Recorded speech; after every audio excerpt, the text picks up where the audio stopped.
Hi, welcome to Phil's Virtual Sewing Club. I'm Diane. And I'm Cindy. And today we're going to show you how you can incorporate your serger into your quilting. Ready to get started, Diane? Sure am. Let's go. Okay, my serger here, I'm using the Baby Lock Triumph, but any 3/4 thread overlock will work for this procedure. I'm using an open toe. It's got a big window here and it's got red visible markings where each of the needles would be. And right now I'm using the overlock. So this would be the needle 2 and the needle 1 on the left and right needle positions. I've got my stitch width set at M, my stitch length at 3, and my differential feed at end. So basically I'm just gonna serge this seam, cutting just a little bit of this pinked edge off. The blade's right here, so I'm going to run my fabric right along the edge of this open toe foot. And that's going to give me that perfect 1/4 inch seam allowance.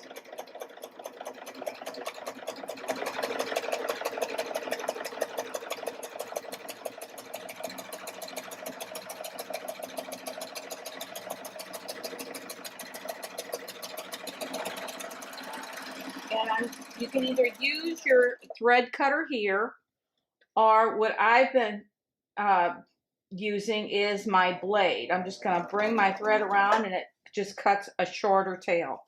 So I've been using that.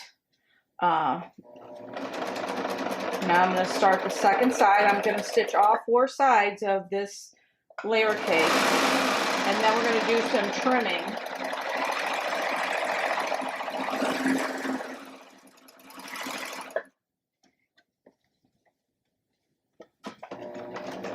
Just running my fabric along that edge.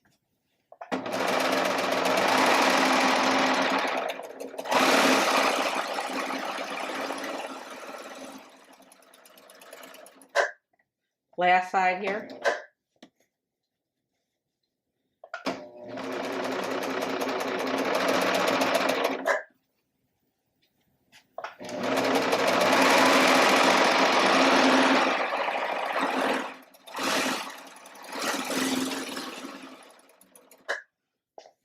Okay, now I'm going to show you, this is exactly a 1/4 inch seam allowance. Isn't that beautiful? You've got nice finished edges. All those little threads that come to haunt us later are now enclosed. And now the next step is we're going to cut this into sections. First thing I'm going to do is I'm going to cut off my thread tails.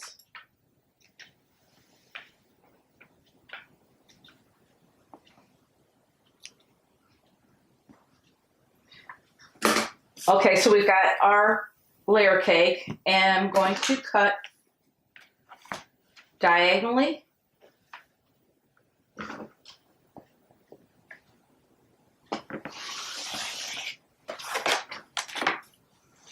This rotary cutting mat really is a lifesaver for these projects.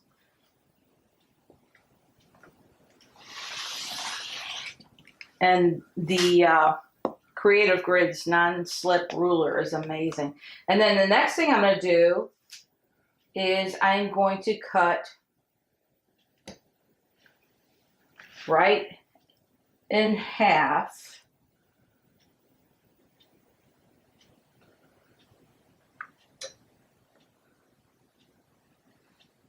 my pieces.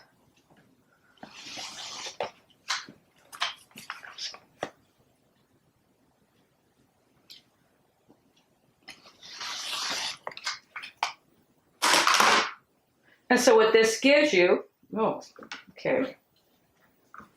is, missed a little one there.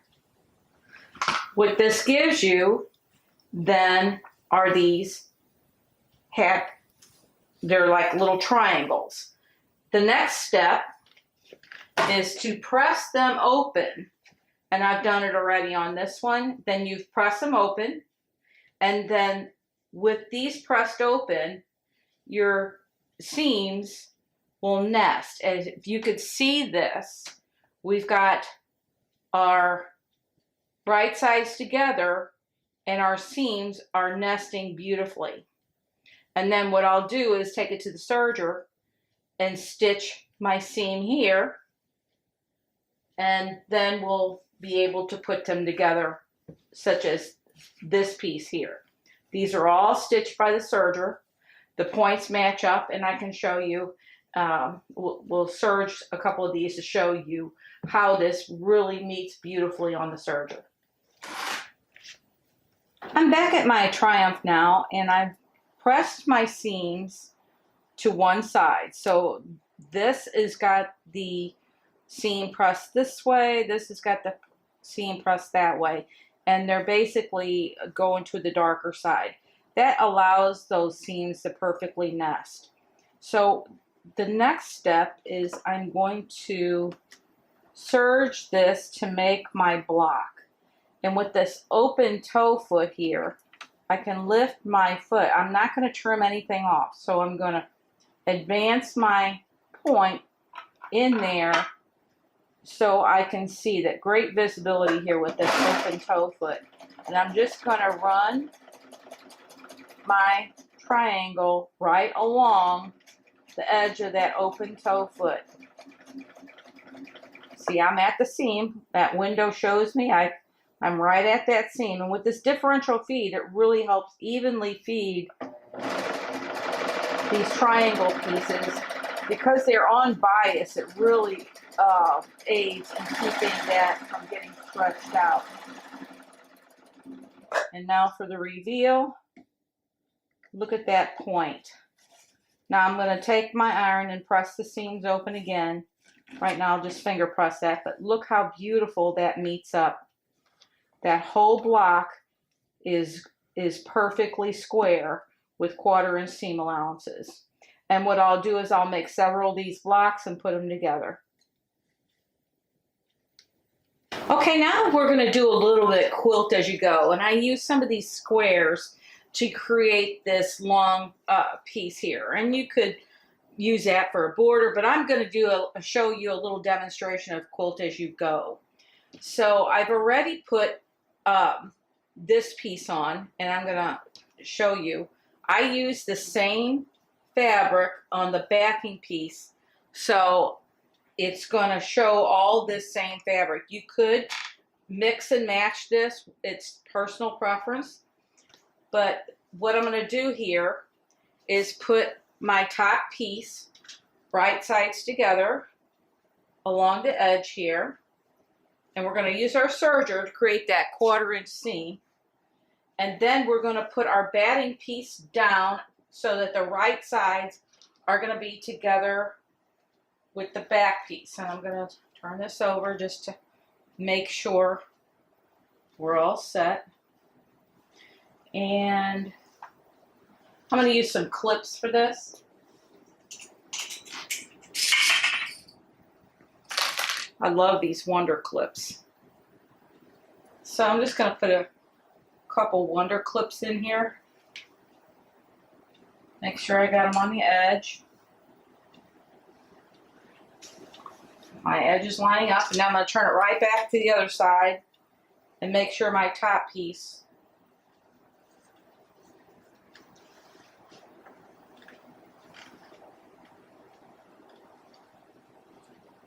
is encased there also.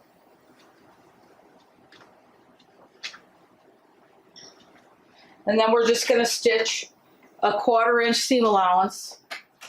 I still have my open toe foot on. And with the thickness of these layers, what I'm going to do is I'm going to decrease my presser foot pressure so that I have even more even feeding on this. Not even, it's just not going to, you know, struggle to get these layers together.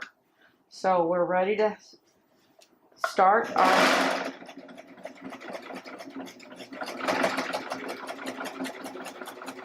and decreasing that pressure on that foot really helps because I've got quite a few layers here.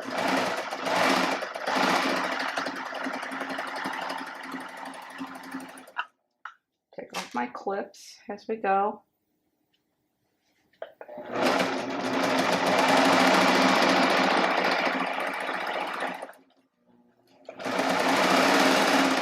There's a little bit of the batting coming off this end, a little bit.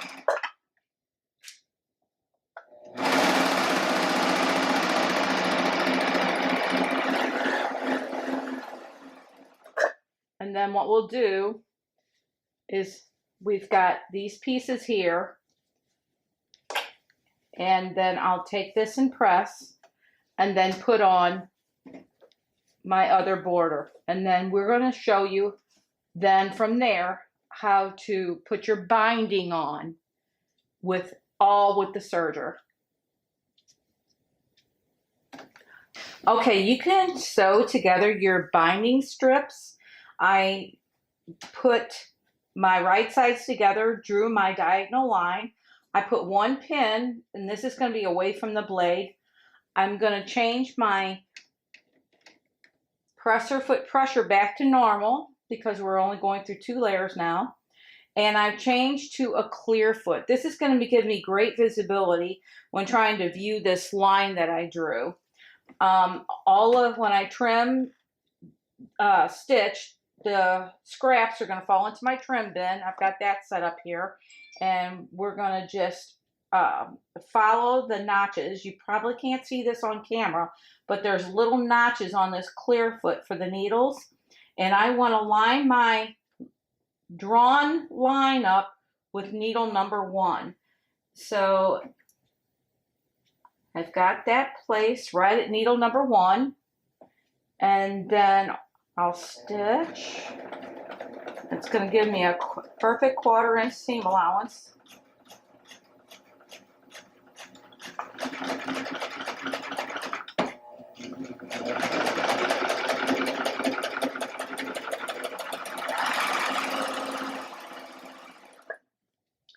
Remove my pin. And then I'm going to press this to one side, put my wrong sides together, make sure I have enough strips to go all the way around my project, trim these tails, and then I'm going to show you how we attach the binding strips to our project. Okay, I've got my binding pressed in half, wrong sides together, and my project, and what I'm going to do is I'm going to put my binding down on the front side of my project. And what I've done, and when I get to the corner, I'll show you how I miter that. But what I've done is I've changed my serger and I put fusible thread in the lower looper. And what that's going to do, it's going to put a fusible thread on the back side of my project so that when I turn it around, I can fuse that in place. And that way you can either hand sew or finish it, tack that down, or wall hangings. It's not even necessary on something that you're not going to wash a lot. It's something you're going to wash a couple times, that fusible thread will stick. So at the serger, we've got our clear foot on. And we're going to start down about 8 to 12 inches. And I've got a few thicknesses here, so I'm going to decrease my presser foot pressure. I've used my Wonder Clips to hold my binding in place. And I'm just going to serge right on the edge of my project.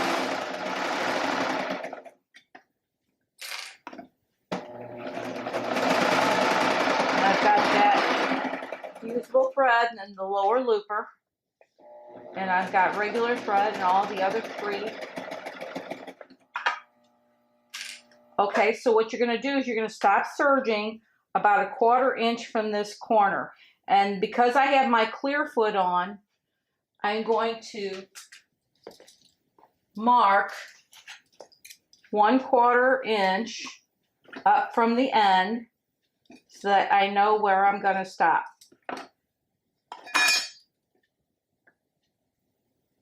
Right there.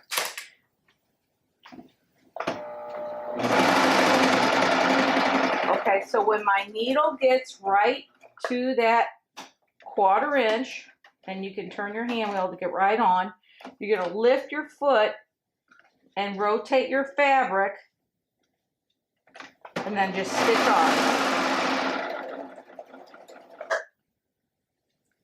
And then you're going to fold your binding up, just like you would on the sewing machine. And then down. Rotate your project. And then we're going to lift our foot and keep that right under there. And then stitch down.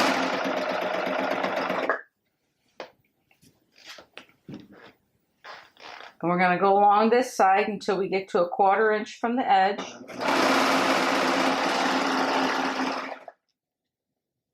And we'll mark that now.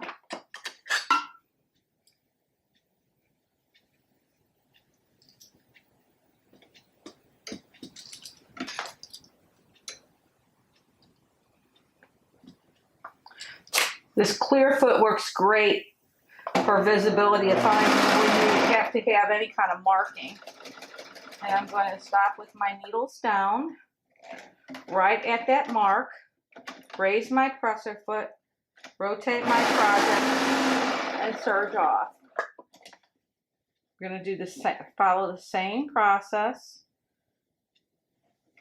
and miter our corner.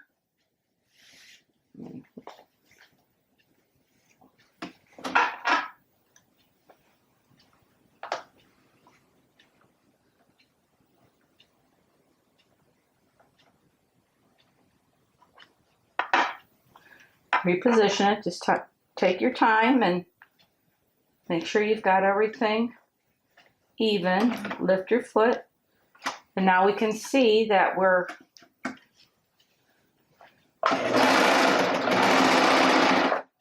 getting our binding put on.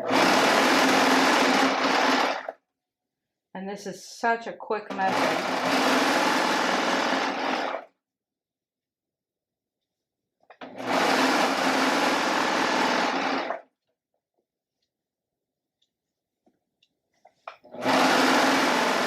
Okay, now I've got my extra piece here where I started, and I'm going to overlap my excess. I cut off a piece of my 2.5 inch wide binding that's folded in half. I'm going to open that up, and I'm going to lay this piece right at the edge of the one that I started, and I'm going to, this gives me a quick measurement of 2.5 inches, the width of my binding, and then I draw a mark here with my friction pen. And what I'm going to do then is just cut here.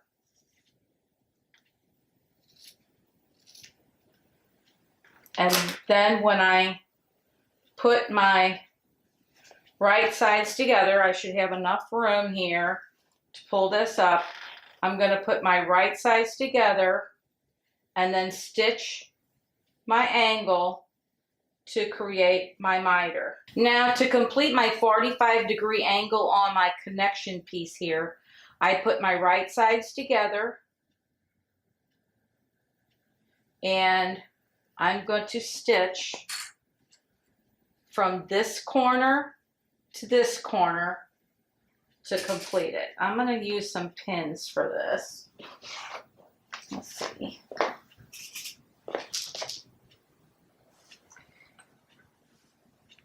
And I'm going to pin it on this side to the blade.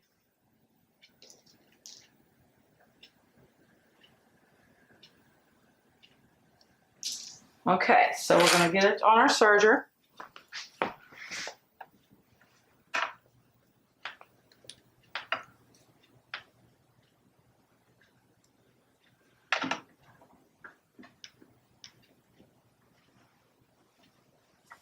And raise our foot, and we're going to line this up with our needle 1 notch. And you want to give yourself some slack here so you don't have that pull. You want to keep your raw edges even on this side.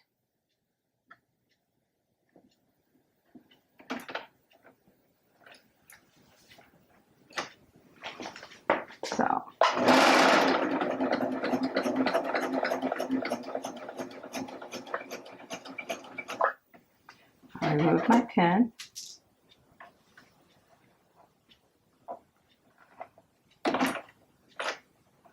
Okay.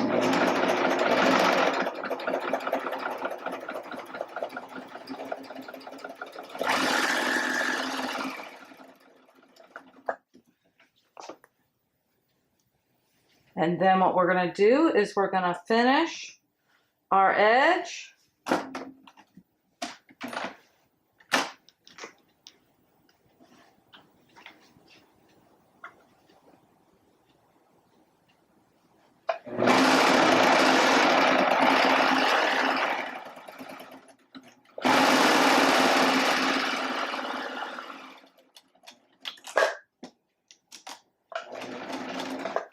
And here we go. We're ready to fold it over to the wrong side.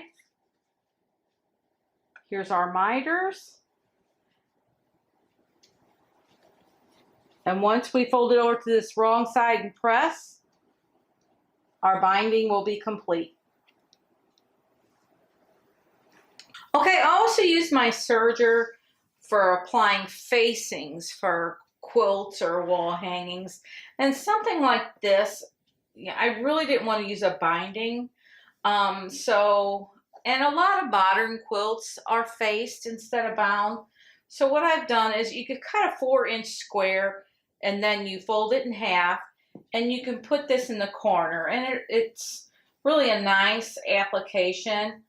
And then I use my 2.5-inch strips and placed them so that the corners go down and then the strips go on top of the corner. And this also seconds as a quilt hanger for when you want to place the quilt on a wall, or a wall hanging quilt, or your quilt if you wanted to hang a quilt. So we're ready to go, and I'm gonna just do the 4 thread 1/4-inch seam on this. And I've got my open toe foot back on just because it's got such great visibility on those markings. And I'm going to use white thread today just for filming purposes. But, you know, if I were not filming this, I'd want to use my black thread to coordinate with that. So I'm basically just going to sew around 1/4-inch seam, and I can see through my window that this came up, which is great to have that open toe foot. And we're just gonna stitch our 1/4-inch seam all the way around.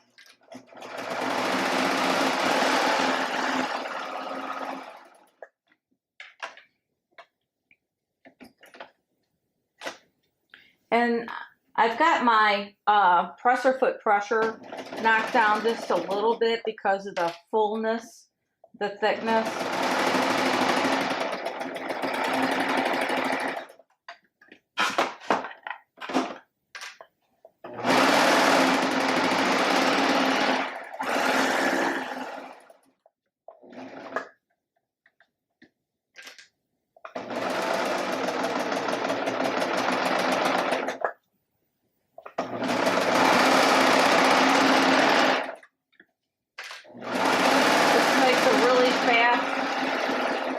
Finish to a wall hanging.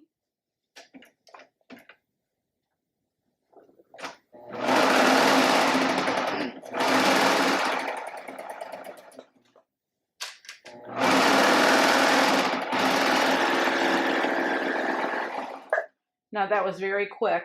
And then when we turn this, you can trim these corners if you want. You've got, and if I had black thread, that would look a lot better. But when you turn this, you're going to turn it and press it. Then your piece is faced. And it also has these enclosed right here, and it serves as a quilt hanger. So it's just a quick little finish to a wall hanging if you choose to do that. And the serger works beautifully for this. So Cindy, let's review what we worked on today. Sure, Diane. Okay, so what we started with was piecing, and we stitched around a layer cake with two pieces right sides together, and then we trimmed it down, and we stitched this block, and there's a lot of bias on this, and the serger, with nesting those seams there with the serger, it just turned out beautiful. Those points every time work so well. And was that a 3-thread or a 4-thread? This is a 4-thread overlock. I used a 4-thread overlock on all of these. And on that, you used the open toe foot, if I remember right. Yes, right. With the this, I used the open toe foot, and it's got the markings here. That's needle 2, 1, 3, 2, 1 for the cover stitch, but we only use the 4-thread overlock. So see how nice you can see, and then this open window here really gives great visibility when you right up to the needle. So this is very helpful. Another really great foot is this. Another wonderful foot, especially when you're using your friction pen, Diane. Okay. You saw when yes, I marked those angles, the 45-degree angles, and we start. You've got you probably can't see this on the phone. No. But you've got little embossed protrusions here for each of the needles also, just like the open toe foot has it in red. But you can line that right up and see that friction marker right underneath that. And it just really provides a great amount of visibility when you're using it for that application. Well, I'm going to have to get you one of those. Oh, they're nice. I like that. They're really nice. So here, let's review some of the samples now. Sure. This was like a table runner or a wall hanging. Whatever you want to use it for. Completely done in the serger, basically, right? yeah. It was, everything was just all done on the serger. As well as your binding. Yeah, I cut down these pieces. This is about the same as what these pieces are here. I cut them smaller, and I connected those. And then what I did is I used a quilt as you go method, where you put the backing cut the same size as the top piece, and then you add a layer of batting, and then you would put right sides together on the top, and then the batting and right sides together on the bottom. That sounds great. I used the same fabric on the bottom, and then you just stitch your seam. I had to decrease the foot pressure a little bit on the serger to accommodate all those layers. So you also use this fusible thread. I did. Interesting. I've never seen this before. We created our binding, and we stitched it on. And when you put fusible thread in the lower looper, when you fold your binding over to the opposite side, so you can either put it on the back or put it on the front, whichever way, and then you just press it down, and it's a great finish, and you're done with a wall hanging or something that's not going to be washed. You could, maybe once. Yes. You could use that fusible thread, but if and just be done. But if you're not, if it's something you're going to wash, like a quilt, I would probably recommend either stitch. You could hand stitch this down, or you could stitch in the ditch here with monofilament thread, or a decorative stitch, whatever. However you choose to finish your project. And the corners just turned out great. You know, I know. I love the way that 45-degree angle is formed. Yeah, we had a section here where the seam on the binding matched up with the seam on this quilt as you go, and it really turned out great. It just folds over. That would give your sewing machine a little bit of a fit right there. Yeah, but it went over great. But with the serger is awesome. Yeah. Could you tell me about this kitty cat? I just love this. Yes, what this is it's just something. There's some things that you just feel might not look well with a binding, but they're a quilted piece. And I think that facing something like this really provides a nice application. And with these little corners, we cut a 4-inch square, fold it in triangle, and put it on the corner. And then we have our pieces overlapping them about halfway. And then after we stitched around the whole thing with the serger, and then when you turn it to the opposite side, you've got hangers. I know. I'm going to have to use that technique. I've never done that before. And really, with a lot of modern quilts now, they're using this technique for just facing a quilt. You know what I find? My granddaughters would love something like this because they love cats, and so you can make several of these and do them as different wall hangings, little hangings in their rooms. Yeah, you could probably even hang them together. I love it. Make a couple of these and put a ribbon down and hang the rest. This is just another quilt as you go thing I just finished, and I used the same fabric in the back. With this one, I stitched, and these are all several different pieces. You just want to cut your top piece, your batting, and your backing all the same. This one is great because, you know, it's just straight stitching the whole. It's so easy. Your rows together. I put this together in a flash. Yeah, that would be really fast. So this one, for instance, Cindy, how long did this take you? Oh, I would say less than an hour. Wow. I mean, if you need a quick gift or something. Oh my gosh, yes, that's perfect. And I did want to mention, when you do the quilt as you go method, you want to make sure you read the package of your batting on how far apart you can quilt that, and you don't want to make your sections any larger than that. Well, Cindy just taught us something really important. Always read your directions before you get started. Because, I mean, it sure beats making errors and starting from scratch. So anyway, I just want to thank Cindy for doing such a great presentation today. I just want you all to go visit Larry and Annette at Phil's Sewing if you need any of these wonderful supplies. And so until next time. And let us know too, if you've used any of these applications. Maybe post on Phil's Facebook page how you've applied what you've learned in the videos. And if you have any suggestions for anything in the future videos, please let us know. Okay, thank you. Bye.